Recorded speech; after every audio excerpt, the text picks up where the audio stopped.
जे बिटिसिनि जा गोहोफोर बेफोर दिनै जोंनि गेजेराव गैया लासै लासै लासै गोमालांनो हमगासिनो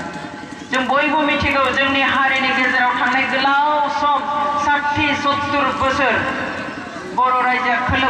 खोलोब गुबुन गुबुन संगठन गुबुन हानजानि सिङाव थानानैहाय बेसेबांबा संग्राम खालामबाय बेसेबांबा आन्दोलन खालामबोबाय बेफोर गासैबो आन्दोलन संग्राम खालामनायनि आन्दोआव मोनसेल' थांखिमोन जे जोंखौ जिहेतु गुबुन गिदिर हानजाफोरा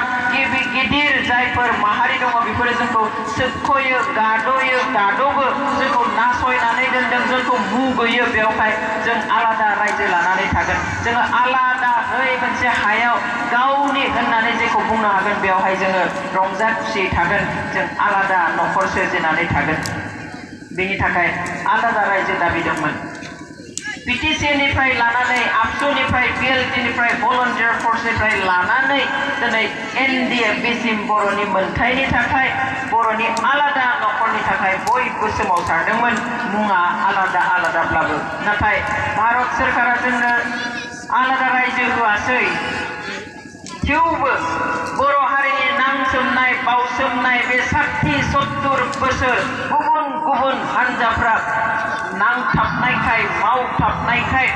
दिनै 27 बोसोरनि गेजेरावनो बर'फोरनि गेजेरावहाय मोनथाम गोरोबथा जानानै थाङो।